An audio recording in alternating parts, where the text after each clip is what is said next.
Look at the picture. See the skull. Visible Frankenstein controls. The Brain Thoughts broadcasting radio. The Frankenstein earphone radio. The latest new skull reforming to contain all Frankenstein controls. All right, guys, a bit of an aside before we hear from our next sponsor. I've taken a big step in my transition and started laser hair removal. I did some research, found a good place, got it financed, and I just had my first session earlier this week. During the research phase, however, I got an email from Dr. Flip Guinea's Laser Face Removal offering me a free session in return for sponsoring them on our podcast, Frankenstein Control. Well, that's what you get for putting in your email address. Well, that's the thing. I never actually came across them. I don't know how they got my contact information or how they even know that I'm part of a podcast to begin with. But I'm not going to question it because it's free. Okay. It's free and it's laser, so I have to have it. Works for me. But anyways, I'll go ahead and read the little script. Go for it! They sent me. A lack of privacy is a growing problem within our society. Our phones track our every movement. Security cameras spy on us wherever we go. This very moment, the NSA is monitoring you through the microphone and infrared camera installed in your doorknob. Many people choose to go off the grid, throwing away their electronics and living in a remote wooded area, but this has become a decreasingly viable option as the CIA's patented security trees and robo-bears begin to populate our nation's forest. The only real way to stay hidden these days and protect your privacy is to change your face, or even better, remove it entirely.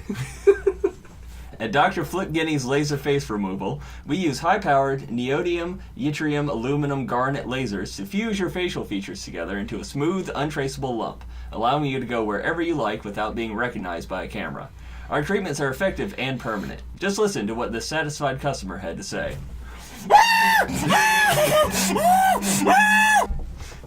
If laser face removal sounds right for you, just call us at 1-800-LASER-MY-FUCKING-FACE-OFF to schedule your free consultation.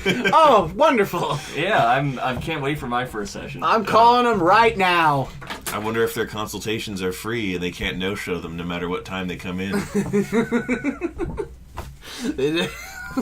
Oh, you had a 5:30? It's 7 in the morning. Come here. Yeah. Well, so I guess she sort of would look like some sort of Slenderman abomination. Something like that. They seem to say featureless lumps, so I think you do have some something that could almost count as features, but not really. So some kind of Silent Hill nightmare. Yeah, or like you have a face made out of oatmeal. Oh. That reminds me of an episode of Are You Afraid of the Dark? We'll talk about it right after I gather the Midnight Society. Ladies and gentlemen, welcome to Frankenstein Control, the scariest podcast on the internet. If scary means laughy. I'm your host, and also the guy with the cool bag of sand that makes the fire go... That's probably napalm that his granddad brought back from the war. His granddad Goofy. My granddad is Goofy, and my name is Taylor Russell. To my left, another member of the Midnight Society is Ada. I'm the fire that the sand gets thrown into. I'm always hungry for scary stories and fuel.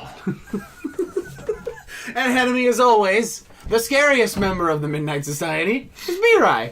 I'm B-Rai. I'm a can of Axe a juvenile sprays into the fire to make a makeshift flamethrower in the middle of art class. So basically, I'm just a lone person spraying aerosol and flipping sand into a fucking forest fire. Mm-hmm. Sounds good to me. That's why you were arrested. Well, from my jail cell, I'll tell you guys that you talking about that faceless lump stuff, that reminded me of the episode of Are You Afraid of the Dark that scared me the most. I know which one you're talking about. Oh, you do! So there's this episode where it's about these two kids, a boy and a girl, and they both somehow win this trip to this goofy toy factory. And, like, a Willy Wonka-esque sort of thing, you know, like, oh, we get to go to the toy factory. And so they're, like, there are a myriad of floors of this toy factory, and as they're going through this tour, a bunch of weird shit happens to them. And eventually, long story short, the culmination is that turns out when they reach the 13th floor, they find out that fucking the toy factory is actually just straight up an alien base. And this was all some sort of ploy to capture them both. And anyway, they escape. And they get back home, and they're, like, just decompressing, trying to, you know, figure it all out. And then their TV comes on, and then a bunch of faceless fucking aliens. Like, actually, like, you know, they plastered over their faces with makeup or some shit, so they have no faces. They're really creepy looking. And they basically give this transmission to the TV being like, you know, now you fucked up. well, no. Now you fucked up. Even worse. They were like, you know, that we failed to rescue you. Someday we'll be back, my daughter. Yeah. And then the kid, like, the boy's like, that's crazy. Right, Karen? And he looks over to her, and she has no face, just like the aliens. And he's like, ah! And I was like, ah! It was the scariest fucking shit when I was a kid. It was absolutely goddamn terrifying. I mean, you look at the picture now, it's a little eerie, but it's still like, haha, look at the 90s clothes. Oh, no, that would have scared the piss out of me. Look at the 90s Canada clothes. Yeah. See what all this is about. But yeah, it scared the absolute dick off of me when I was a little baby boy. That and the pool episode, that shit was not okay. Oh yeah, that straight up had like a skinned, rotted corpseman come out of a pool. Yeah, this kid's worst fear was deep water, and so like one time he's like after school or something, he's in the pool because some schools have pools, and not just a vomit. They have after pools. They have after pools. After school pool. Mm-hmm. And so this kid's at an after pool, and you got like trouble right here in High School City that starts with a capital T that rhymes with P that stands for pool. Christopher Poole, who created 4chan and now works for Google, evidently. Wait, really? Yep. Pool goal. Anyway, yeah, in that episode, he's like, oh, Deepwater sure is spooky, but I gotta go in this pool after school for some reason. And it's the only place I can pee. And he swims out in it, and then he sees, like, this shadow at the bottom of the pool, and he's like, the fuck is that? And then it starts getting closer to him, and he's like, fuck! And he, like, swims, and, like, you could see, like, the shadow is, like, right at the surface, and it's, like, doing that thing where, like, the water is just cresting above it. Yeah. And he's like, shit! And he finally gets out, and a straight-up fucking corpse, like, seaweed-covered skeletal corpse, like comes out of the water and tries to grab him, but just barely or does it actually get him? I forget. I think it does, like, grab onto him at some point, and like he kicks it in the face or something. Well, that's just Greg Louganis. That's him. But why was that in a pool? Why was there seaweed on it? Because he's scared. Because it's fucking spooky, B-Rye. Because it's a ghost, and ghosts don't apply to any logic. Ghosts don't have to follow your rules of your science. They don't have to follow the rules of the pool at school. The ghost is free to run around the pool as much as he wants. You can't. The ghost is free to pee in the pool whenever he wants. You can't. No, I'm thinking the ghost is allowed to dive no matter how shallow the water is. He's already dead. It can't hurt him. That's how he became a ghost. All I can think of... The ghost doesn't have to shower before entering the pool. All I can think of is the scary, horrible, like, fucking ghoul coming out of the fucking pool, the pool ghoul, and then just, you know, right in the midst of the terrible music, and then just... No horseplay. The fucking lifeguard. And then he like looks at the kid running away from the terrible, horrifying monster. No running. I like to imagine that he's got like the ducky ring float around his waist and the armband, the water wings. Floaties. Yeah, the water wings. Then there's a scene towards the end where they call out Adult Swim, and the pool ghoul is sitting on the side looking dejected. Despite the fact that he clearly has the proportions of an adult. Yeah. The pool ghoul can't go in part of the pool because it's like roped off for ladies' water aerobics, and it's really irritating because that was like the time he reserved for his swim. I'll tell you how the pool ghoul died. He sat on the drainage sump at the bottom of the pool and it ripped his anus out. Ew. Oh god, that was so scary. It's like, it happened to a kid once. Yeah. It's like this what you're always told when you're growing up. That was the original premise for the popular children's short Inside Out Boy. If you guys remember that, I think it was on some PBS show. This kid or maybe it was on Nickelodeon. I thought he just flipped over the bar when he flipped over that was the premise, was he was just a normal kid, and then he flipped over the bar on the swings and became Inside Out Boy, because that's how shit works. And his exposed mucous membranes and his delicate organs gave him acute peritonitis, and he died in agony. But yeah, see, the original idea was that he was turned inside out by pool drain sucking him inside out.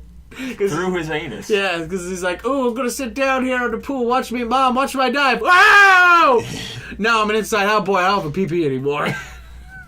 You have it, it's just internal now. Where you can't use it.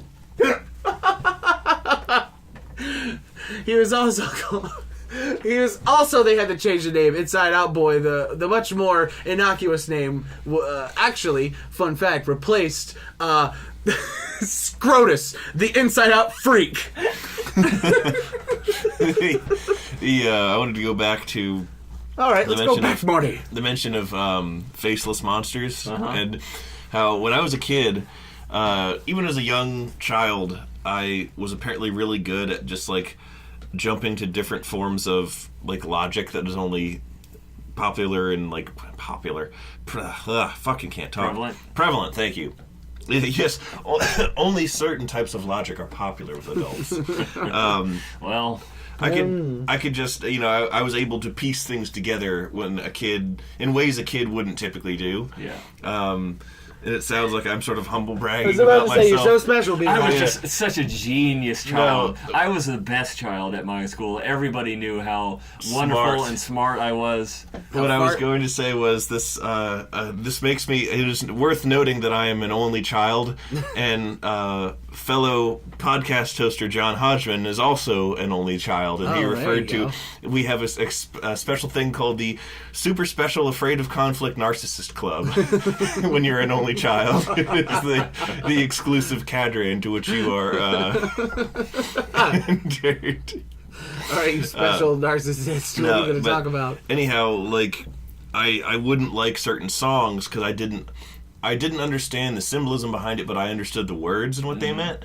And so, like, I did not like the song Rockabye Baby because it sounds like a kid's falling out of a tree, and that scared me. And I was like, what part of this is comforting? The kid fell out of a tree. He's probably dead. That's fucked up. And there was it says 5-year-old be right. Yo, Mom, that's fucked! And so my grandparents lived in North Carolina, and we would frequently do these long car trips to see them, and we had these various tapes that we would play, some of which were compiled and recorded by my grandfather, who loved folk music. And one of the songs that was on this playlist was I'm a Man of Constant Sorrow. Mm-hmm. And there's a line in that. The song is about, this dude who's depressed and all that. Mm-hmm. And at one point, he's like basically, presumably speaking to a woman, and he says, basically, I'm off. I'm out of here. You want me out of your life? I'm gone. But the way he phrases that in the song is, you'll never see my face no more. And when I was a kid, I was like, is he gonna fucking tear off his face? That's terrifying.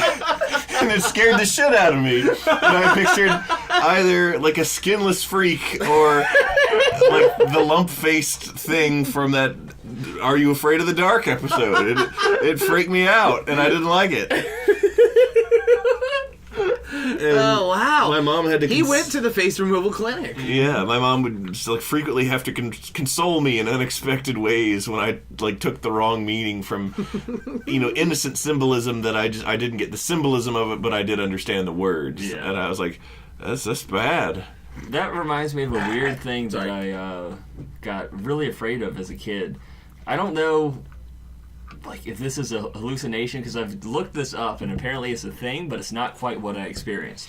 I have no idea what it's called, but there is some kind of phenomenon where if you look at a bright shade of red with a bright shade of blue on it, you get this kind of distortion.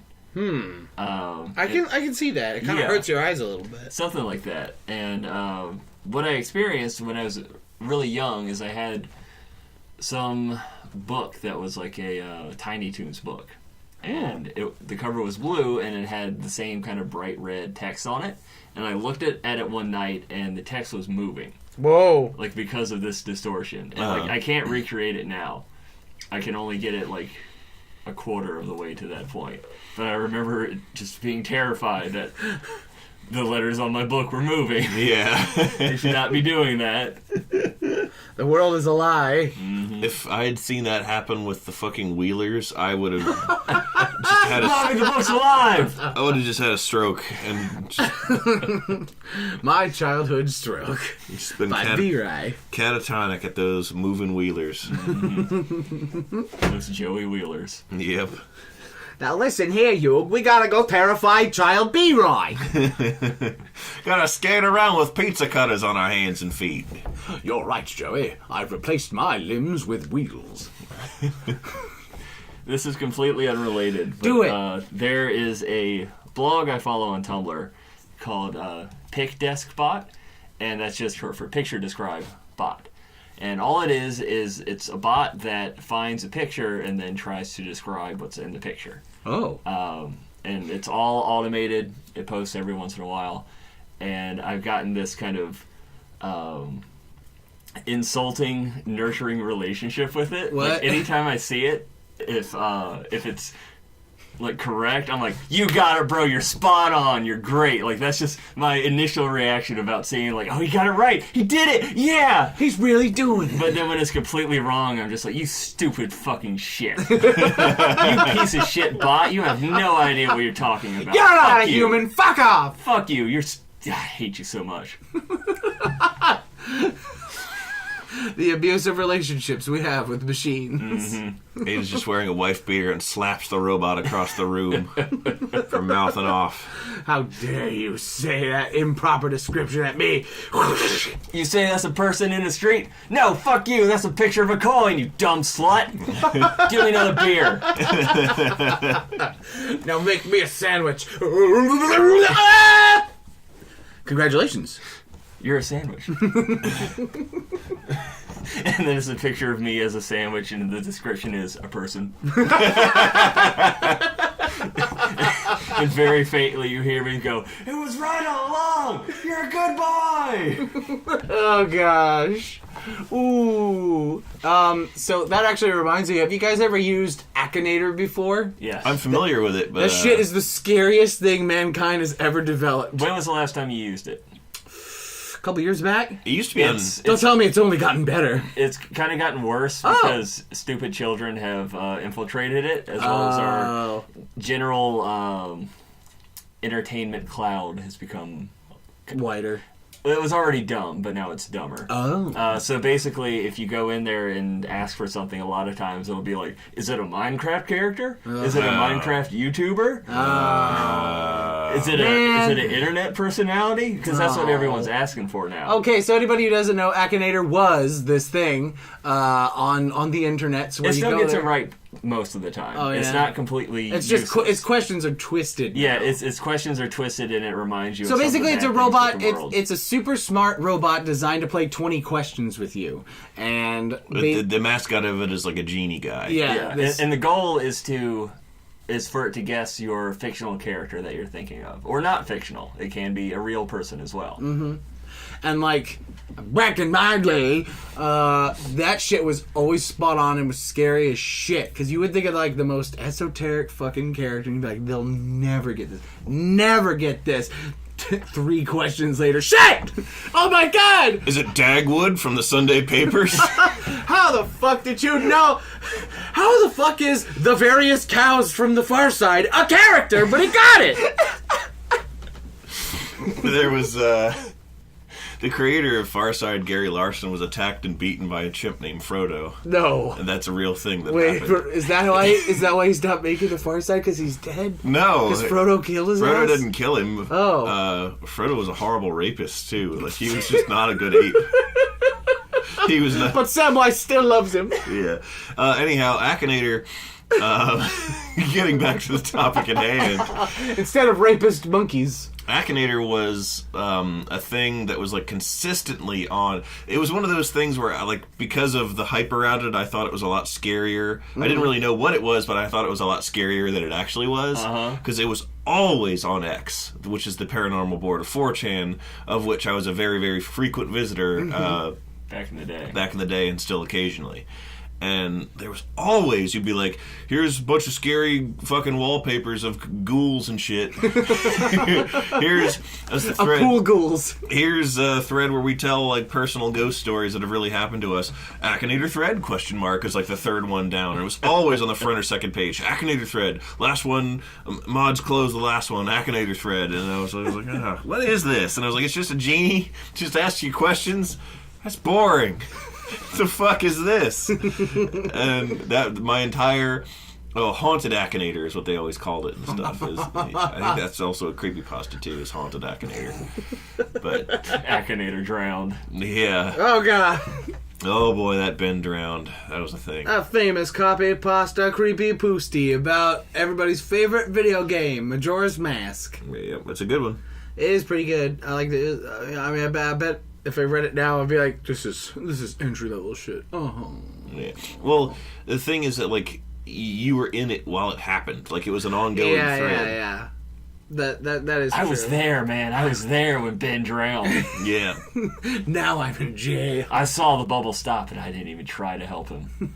You should have helped him. I threw rocks at his body to get him to sink quicker.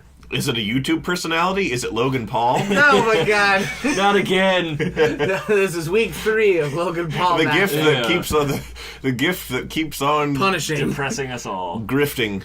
There is a mythical creepypasta called The Grifter. The Grift? This Do you know sounds about familiar. that? The Grifter, and everyone's like, I guess it's purportedly some kind of film, and it's always like, yo, I got a leaked cut of The Grifter. You know, like, PM me for the details. I'll give you this download of The Grifter, and it's something stupid. Kind of like that smile.jpg shit. Yeah. And it's like, if you see the real smile.jpg, you'll fucking die. Yeah. Virai, could you tell us about The Rake? The Rake is a creepypasta that scared me real bad. A creepypasta, we keep using the term creepypasta. I'm pretty sure most of our audience knows what a creepypasta is. For anyone who does not, a creepypasta, which stems from the Latin copypasta. Which in turn is derived from copy-paste. Yes. Basically, they're scary stories that people copy and paste and just share on image boards or forums and stuff like that. They are an amateur scary story outlet for people who just want to write like a short work of scary fiction for fun and like put it on a website and see what people think of it. The internet is an open mic night of spook tales. Primarily on, originally on like 4chan's Xboard or other similar anonymous forums. Now it's No Sleep. Now it's No Sleep, which I always visit. Like almost That's nightly. why you get no sleep all the time. Yeah. No, I actually usually Liz is next to me and I got a big old baseball bat and a rifle, so I'm not really scared of anything. It's You're not just scared of her, yeah, because you got your rifle. yeah. But if I didn't have that, I'd be a dead man. No, I completely derailed myself. So the Rake was It's an example of creepypasta. It's an example of a well-known creepypasta. And if you just search The Rake Creepypasta, I'm sure you'll find it, probably on creepypasta.com, which is a online compilation of many of them. It is, I think it's like a series of journal entries by a mom who, like, they wake up one night, she and her husband are asleep, and like they're woken up in the middle of the night and there's this emaciated, terrifying creature just sort of sitting on the foot of their bed. And it like gets in real close to the dad's face and they're like too horrified to like really move or really comprehend what's happening. And it's like, it looks like a broken dog. Ugh. And it's like an emaciated pseudo-human / broken canid figure, and it's emaciated and gray, and its proportions make it look unwell, like it's injured. And I think it has long claws. And then it goes down the hall and kills their kid. And I think it kills the husband too. Ooh. And then the woman, the mom who survives, like makes it her mission to like find out more about it. And she tracks down a bunch of different entries of other people who were seen or visited by or attacked by the Rake. This figure, which is referred to over and over and over again, is referred to as the Rake, and it's a name that is dumb, but also like just mysterious enough to be spooky. Mm-hmm. There is a sort of like craft to that. Yeah. You know? Like, let's take this mundane word and make it spooky. Yeah. And like I think she even like she finds a whole bunch of, just online searching the web, she finds a whole bunch of other people who are talking about being visited by a creature very similar to hers or being attacked by it. And I think even at the library she finds like old ship's logs from like the 1500s of like, translated from Portuguese of like a captain talking about it and stuff. Yikes. And it's just spooky. That's pretty cool. She starts like recording, or no, I know what it is. I think it like kills the husband and doesn't kill the kid and almost kills the kid. And then so she starts sleeping with the kid in her room. And she puts like a recorder in the room at night to like hear if anything visits or anything. And she's just like, I know one day he's going to be there again. And that's how it ends. And it scared me. It's notable amongst my friends because it scared me real bad. It was funny to me, though, because when you first told me about this, you recounted the whole tale.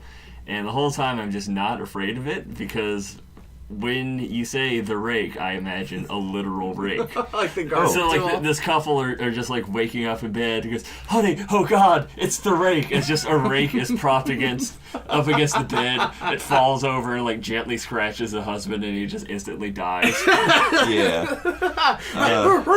It makes that distinctive rake clattering noise. Yeah, that noise you always go, shit, I dropped the goddamn rake. Fuck. I'm looking up some fan art of him because almost all images of him are like supplied by people or whatever because it's a creepypasta. He's not, he's described but never shown. Yeah. You know when that hilarious clattering sound ain't so funny? When you hear it and you don't own a rake? Yeah. Ugh. Oh, God. There's It's you! one. Yeah, it is, yeah. I actually kind of resemble. I'm a pallid monstrosity who's sort of emaciated and bony and covered in blood. Covered in blood, generally. I mean, that's just a thing that's, feature. Not as trouble meaning to talk to you about bathing yourself in blood. It's getting kind of... It's flaking everywhere. Yeah. And if you're bathing yourself in things other than water, you're going to get pretty stinky. No. Explain. Before you explain that, I want to quickly end the rake. I want to cap the rake discussion by. I'm gonna cap the rake. This is the famous the picture of him, by the way. Oh, okay, yeah, that's pretty creepy. Yeah, sitting on your bed. You see that when you wake up in the middle of the night. Yeah, that's pretty subtle instead of the blood drenched monster from before. Yeah, but anyhow. People would often be like, rake thread, and they just post a fucking picture of a rake. Or it happened a lot, and it was dumb. Okay, hey, y'all, rake thread. Yeah. But for weeks now, I've been tormenting Taylor with the word Stinkie. A musician that I follow on Tumblr, her name is Forlung, was promoting one of her first live shows. And at some point, another user sends her an ask saying... Sends her an ask? Yeah, sends her an ask. An asp, the Egyptian snake that killed Cleopatra? That was not a kind thing to do. She sends her an ask on Tumblr saying, I came to your show, but I forgot to shower, so I am Stinkie. Spelled Stinkie with a trademark symbol after it. And that is the funniest thing to me for some reason.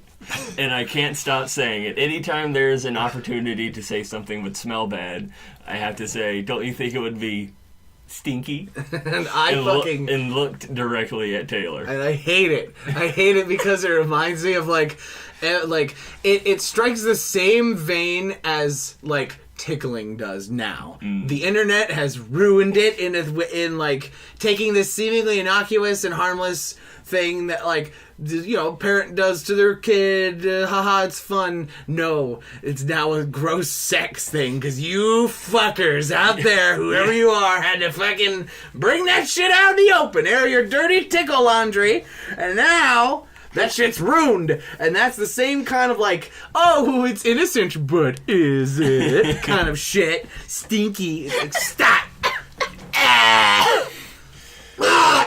You damn preverts. I'm sick of you damn preverts getting all stinky.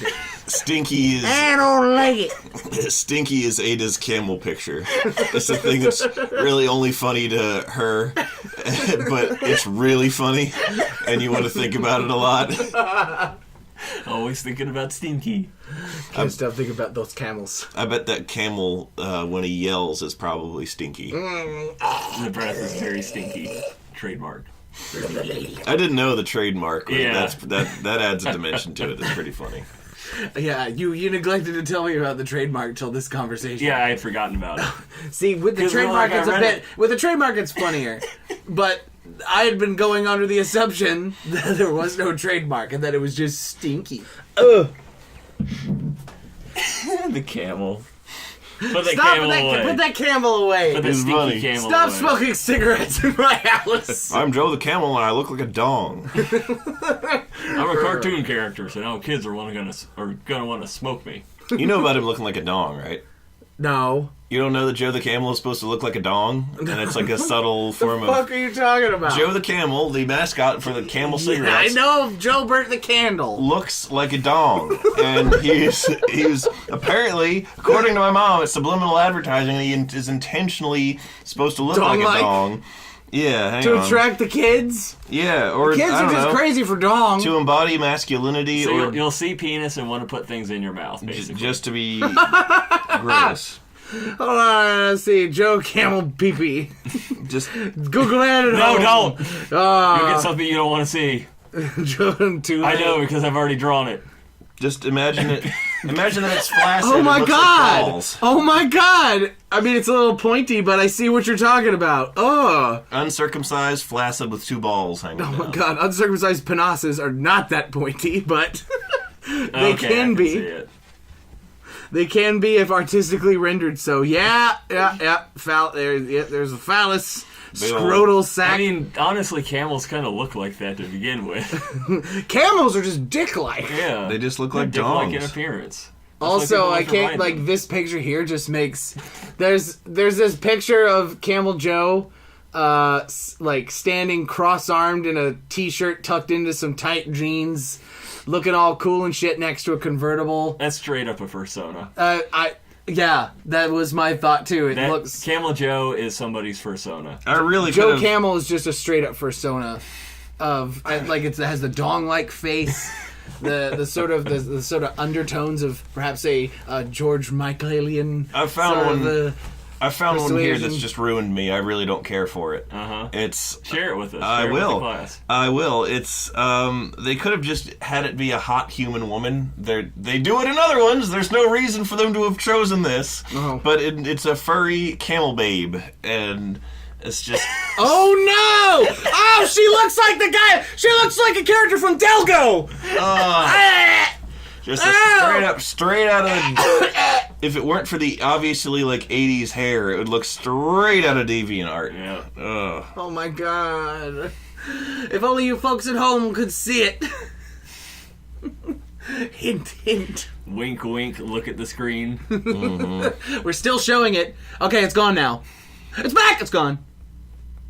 It's back. Don't smoke, kids, but do love normal camels. They are cute. Don't smoke them. Don't smoke them. Love their dick-like faces and vagina-like toes. And you know what? If you're walking through the desert, somebody tries to step on your camel toe, you just give them a big old middle finger and tell them the folks at Frankenstein Control sent you, and you get 15% off face removal surgery from Uncle Guinea's Magical Food Warehouse. That's how it went, right, Ada? Yes. Oh, good. Cool. B-Rye, where'd your face go?